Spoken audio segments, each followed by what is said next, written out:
For the telephone was originally public, in offices, in public spaces, in phone booths. When it first reached the home, it typically did so as a party line, one phone line for many users, each distinguished by a separate ring. You can tell how often the phone didn't ring by the fact that everybody had an individual ring on one line. When the phone reached the home, its first position, like so many communication technologies, was in the threshold, typically in the hallway as a kind of uneasy marker of the division between the public and the private sphere. But by freeing itself from the party line, it became domesticated. Extensions allowed it to move freely into the bedroom, into other rooms, and then freed by wireless technology, it became possible for the telephone to roam with the owner of that technology. I had a grey phone, my mother had a red one. The phone became personalized with the invention of the first mobile. Now, for example, I don't know the number of my best friend's domestic landline. I only know his personal phone number. This pattern of movement is followed time after time by all communication technologies, and you can map the same pattern of movement in the development of what we so naively call new media. Now, you can explain this pattern of personalization by ascribing it to capitalism, to the triumph of the market, the segmentation of customer bases, but I think there's something more profoundly human going on here.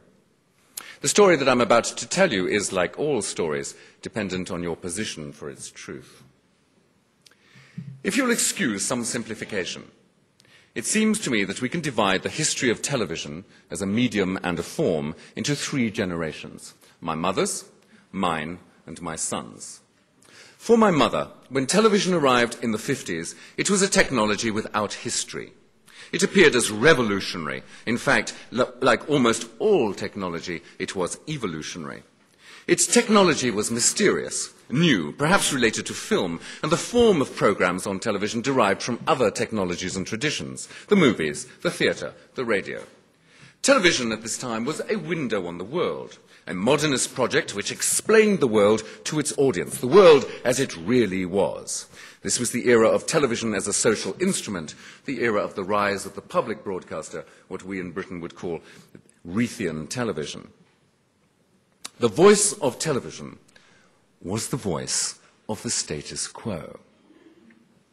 Famous people, as represented on television, were famous because of their achievements, because of what they had or what they might still do in the real world. Television came at you. It was a push technology in current terms, and in fact, it moved down.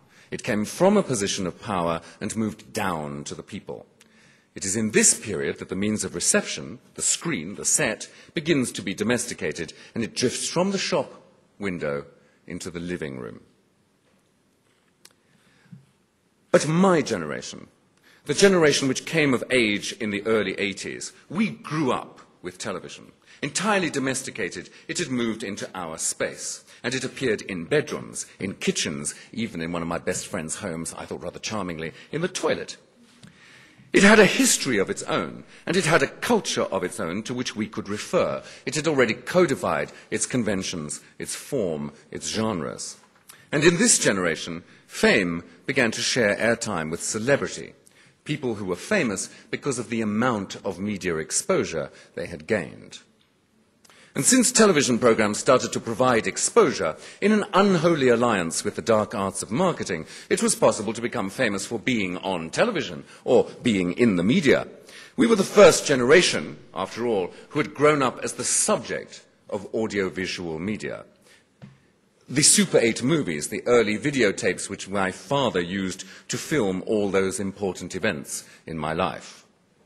We grew up then with an understanding of the conventions of television and with the domestic version of the technology filming us at home and as the subject of the camera's gaze. This we could characterize as the beginnings of the postmodern phase, the development of a medium which was a mirror, not a window, one with its own dubious set of heroes, porn stars, politicians, their mistresses, their rent boys, retired game show hosts, and ordinary people. And as Andy Warhol said, in the future, everybody will be famous for 15 minutes. This was the era of television as reflective and creative of different worlds. It was the period of the rise of the